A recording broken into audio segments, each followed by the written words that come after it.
Halo semua, selamat datang kembali di pembahasan soal UAS TABK tahun 2021. Oke, sekarang kita masuk ke bagian ketiga ya, tentang pengujian substantif. Misalnya, uji substantif. Coba buka filenya ya.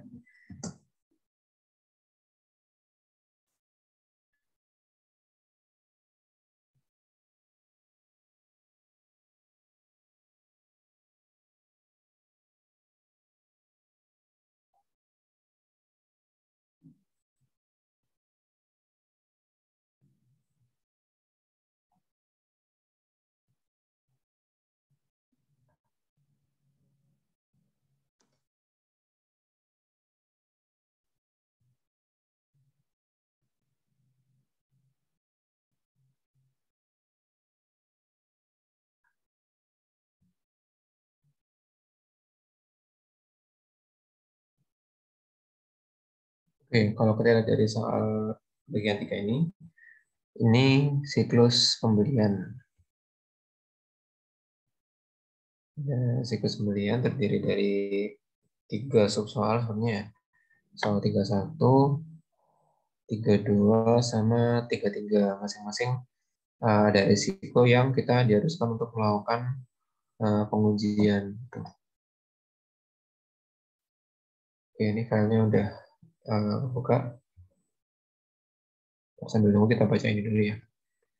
Oke, yang pertama di soal 31. Oke, di sini tuh berarti ada rincian proses bisnis, kemudian ada risikonya apa, lalu prosedur audit untuk terkait risiko tersebut itu apa. Itu juga ada tabel-tabel yang digunakan.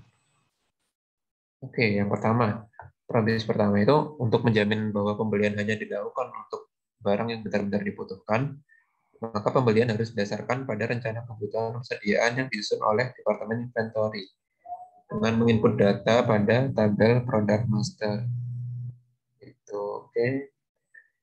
Nah, berdasarkan data pada product master, Departemen Purchasing lalu memilih vendor, melakukan negosiasi pembelian dan menerbitkan purchase order. Oke, risiko pertamanya adalah Departemen Purchasing itu membeli produk yang statusnya discontinue atau tidak diperlukan lagi. Ya, berarti harusnya kan yang dibeli adalah produk-produk yang masih dijual oleh perusahaan itu atau masih digunakan untuk produksi di perusahaan itu kan. Kalau dia statusnya discontinue, berarti harusnya dia tidak dilakukan pemesanan oleh Departemen Purchasing. Oke, risiko kedua adalah membeli produk dengan harga yang mahal. Oke, harganya kemahalan dari mungkin dari standar yang ditetapkan oleh perusahaan. Kemudian yang ketiga adalah membeli produk yang tidak dibutuhkan atau tidak tercantum di product master. Oke, yang tadi itu produknya discontinue, sekarang ini malah nggak ada sama sekali di product master. Oke, untuk menguji risiko produk yang seharusnya discontinue, prosedur auditnya adalah di soal 31A itu menerbitkan purchase order atas barang yang statusnya discontinue. Kita lihat aja ya data setnya. Jadi di siklus pembelian ini kita melakukan pengujian atas dataset yang disediakan di file Excel. Gitu. Ya, seperti ini ya.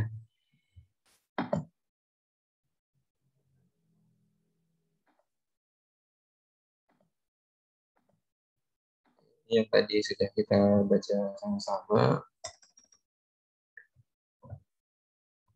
Oke, di sini juga ada petunjuknya.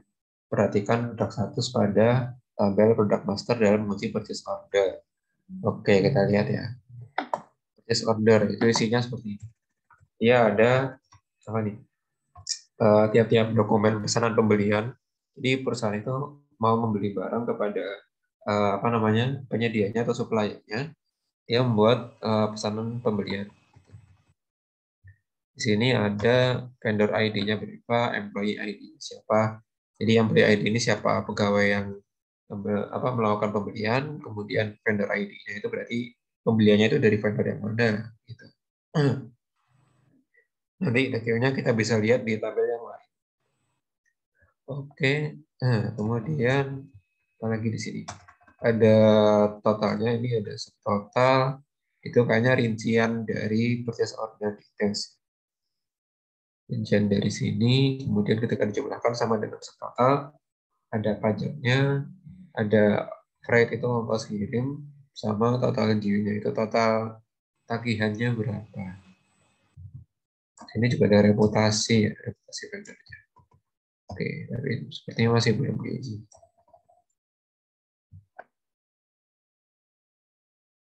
Kemudian rincian barang-barang yang dipesan itu ada di purchase order details.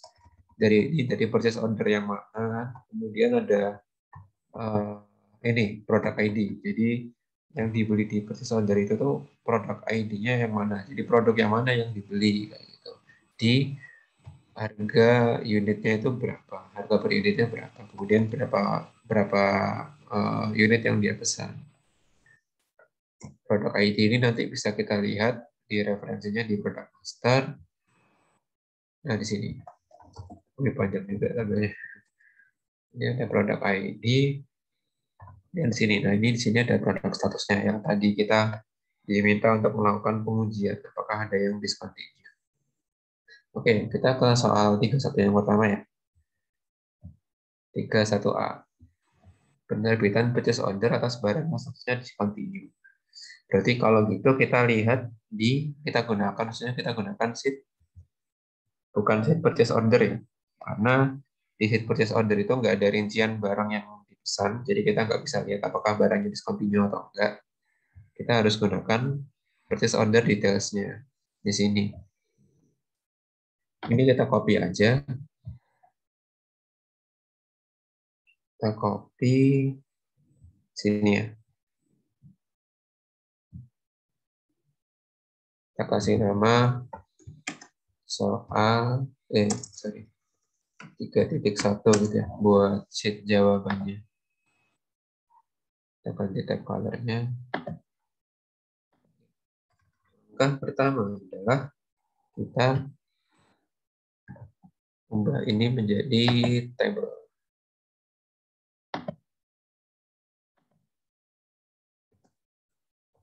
Kita kasih nama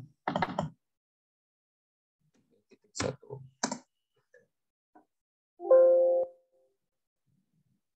Oke.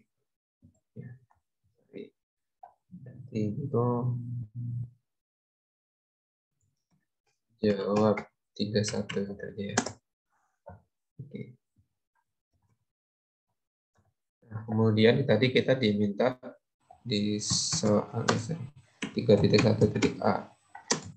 Kita diminta mencari apakah ada produk yang statusnya discontinue. Oke. Jadi kita tinggal VLOOKUP aja. Kita gunakan VLOOKUP.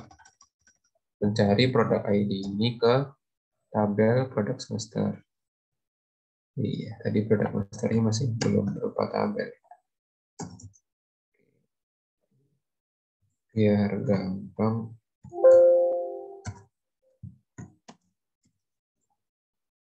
Oke, ini kita kasih nama dulu aja ya. Master di sini kita kasih nama. Kita buat tabel dulu dan kita kasih nama.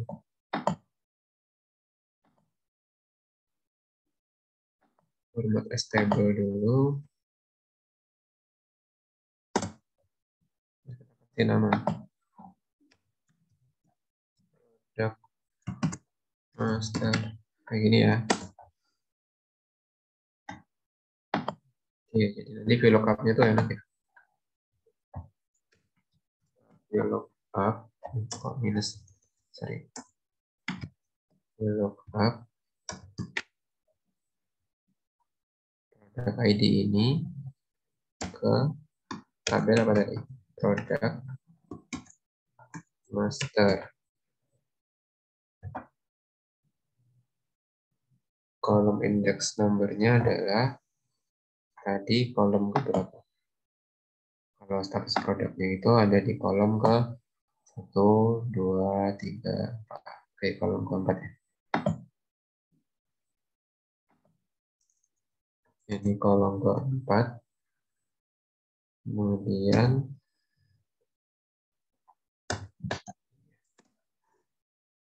ya ada aktif, ada yang discontinue. Oke, kita mau tampilkan anomalinya. Jadi ketika hasil lookup-nya itu adalah aktif,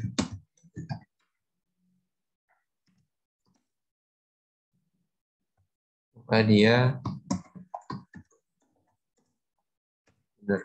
Kita kasih label aja benar.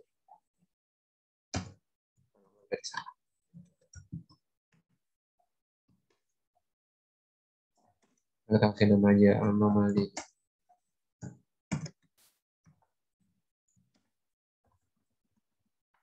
Yang ini ya. Sorry. Belum ditutup. Nah, kita filter mana aja yang ya jadi anomali. Ada banyak juga.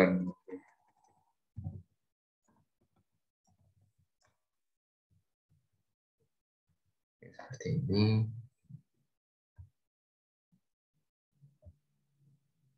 Nah, itu untuk soal 31A.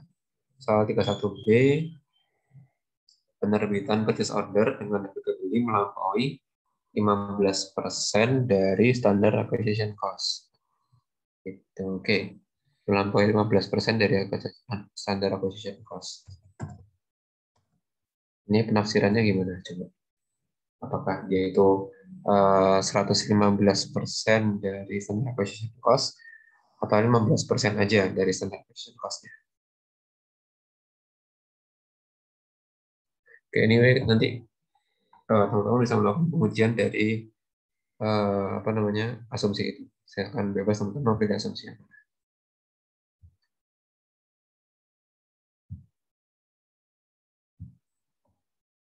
Harusnya kalau standard acquisition cost berarti dia itu apa ya?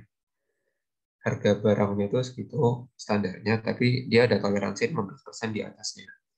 Itu kalau menurut saya seperti itu. Ya, kita bergerak dari asumsi itu aja. Jadi nanti cara pengujiannya adalah ketika ada apa namanya unit price di purchase order details yang nilainya itu di atas 115% dari standard acquisition cost-nya, maka dia adalah anomali. Gitu. Ini saya tulis di sini aja ya atribut pengujiannya.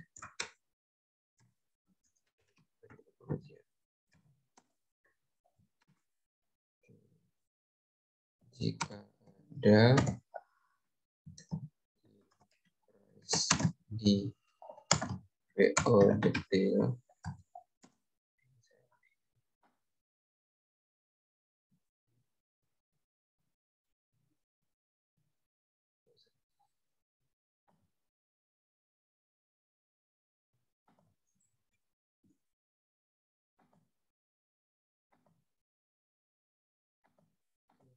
pengujiannya untuk yang soal 1B itu jika ada price di apa unit price di PO detail yang nilainya di atas 115% dari standar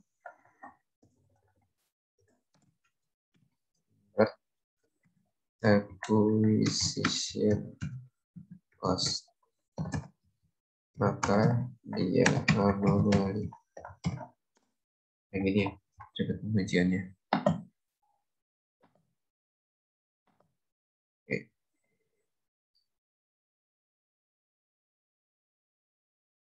Produk standard acquisition cost itu ada di produk master juga.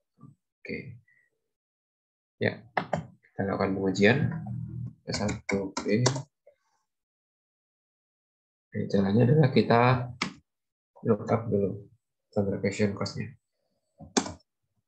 Yang ini deh. Standard acquisition cost. Ini ya. Kita lookup dulu produk ID di order details itu di PO details.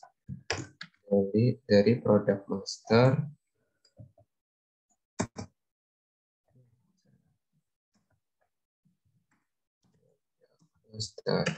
dari produk master, kemudian kita ambil kolom ke berapa? Master 1, 2, 3, 4, 5, 6, 7, 8, 9, 10. Ya, kolom 10 ya. Oke. Biasanya.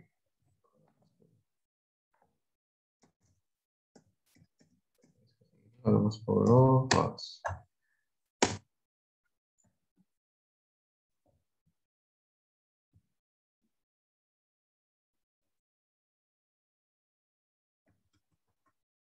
Tulis VLOOKUP-nya. Oke. Hasilnya kita udah dapat standar acquisition cost-nya. Ada beberapa yang nol gitu. Aneh banget. Standar acquisition cost-nya nol. Harusnya kalau pakai standar harga itu eh, bakal banyak anomali sih kayaknya kalau standar acquisition cost-nya itu banyak yang cost nol kayak gini. Oke, apa kita uji aja. Sebenarnya kan kalau standar acquisition cost-nya itu dia masih nol, berarti kesalahannya itu ada di kesalahan penerapan SOP untuk pemutakhiran data, bukan karena kesalahan kita membeli barangnya kemahalan kayak gitu. Itu karena emang apa namanya datanya aja nggak dimutakhirkan gitu, sampai standar acquisition cost-nya itu nol. Atau sebenarnya kita bisa menggunakan tabel lain gitu untuk menentukan standar harganya untuk mengevaluasi pembelian yang dilakukan oleh perusahaan itu. Bukan kolom standar acquisition cost karena dia masih banyak yang nol nilainya gitu.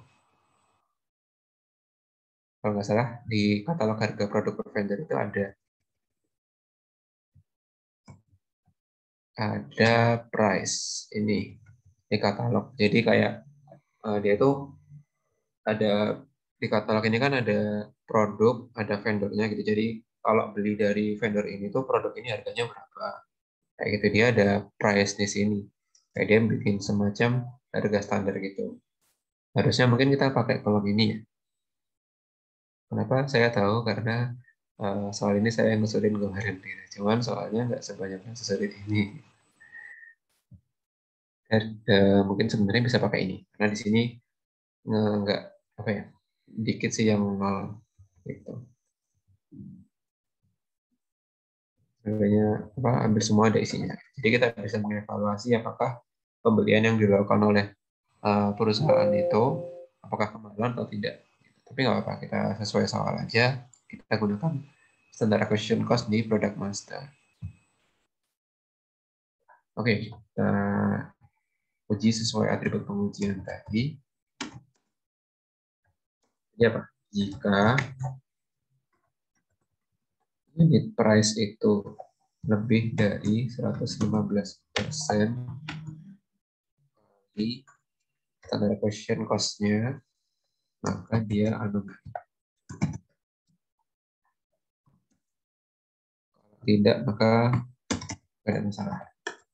Jadi anomalinya adalah ketika unit price apa harga unit pembeliannya itu di atas 115% dari standar acquisition cost-nya. Oh, tentu saja banyak yang anomali kayak gitu karena dia banyak yang standar acquisition cost itu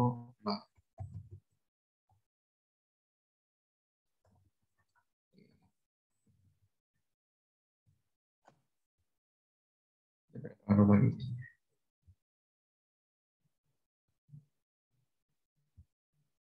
Ada 2.742 anomali dari 2.750 data. Hampir semuanya yang nggak anomali cuma 8. Oke, menarik, menarik. Oke, kita lanjut ke soal 31C. Penerbitan purchase order menerka beli melalui price list for selling. Ya, ini kalau dia beli di atas price list for selling berarti kan rugi ya, makanya. Oke. SPOD. Membuat atribut pengujian seperti ini. Jika ada unit price di PO detail yang nilainya lebih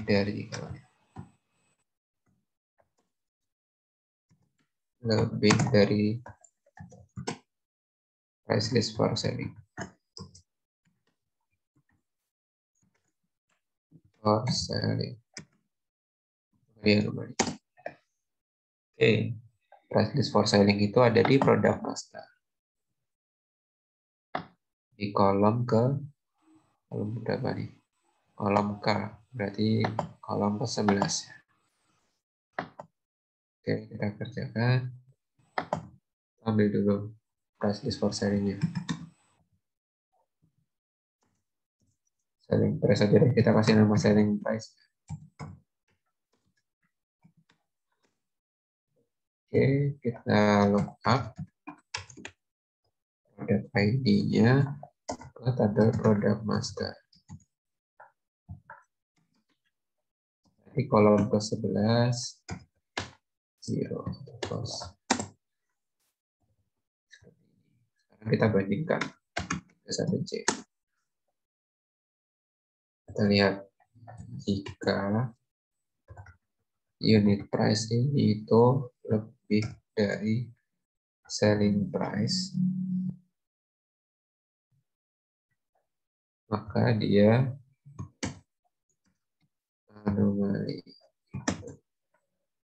Kalau tidak, maka kita pasangnya aja. Ya, tentu saja banyak yang anomali. Oke, di sini kita nemu sesuatu yang menarik ya. Jadi bahkan ada beberapa produk yang selling price-nya itu zero. Dugaan saya gini, kayaknya selling price di sini kenapa dia zero itu karena produk-produk ini itu produk ID 462 dan sebagainya yang selling price-nya zero itu sebenarnya dia tidak dibeli untuk dijual, tapi dia itu dibeli untuk kemudian diproduksinya digunakan untuk proses bisnis manufakturnya di perusahaan itu. Jadi dia mau dipakai sebagai bahan baku untuk membuat barang, baru kemudian barang itu dijual. Gitu. Jadi tidak setelah dia dibeli kemudian dijual lagi, tapi dia dibeli untuk sebagai bahan baku produksinya. Itulah kenapa dia selling price-nya oke seperti itu. Ini itu dugaan saya seperti itu.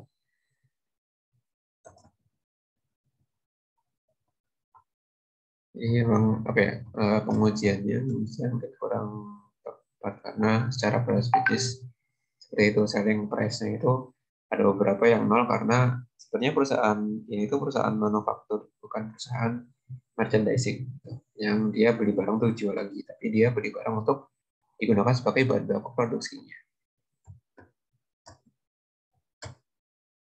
Oke, itu untuk soal C. Coba kita lihat anomalinya ada berapa.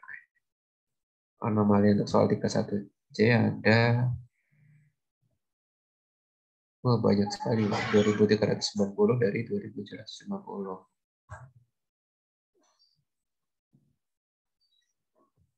Oke, soal yang terakhir.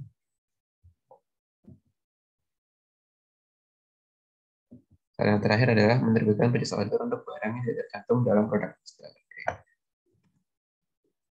Jika produk tidak terdapat di produk master, maka dia anomali gitu ya.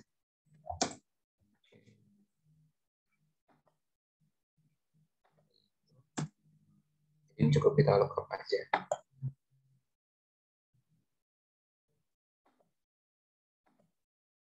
Soal 31D. Dulu ID master kolom ke-1 isinya produk ID. Oke, anomalinya adalah kalau hasil lookup ini itu isna,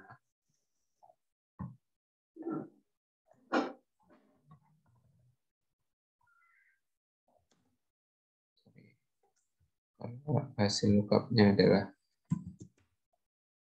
if isna, dia hasilnya NA tadi yang ketemu, dia anomali. Kalau enggak dia benar. Ada anomali, enggak ada anomali. Oke, itu untuk pembahasan soal 31.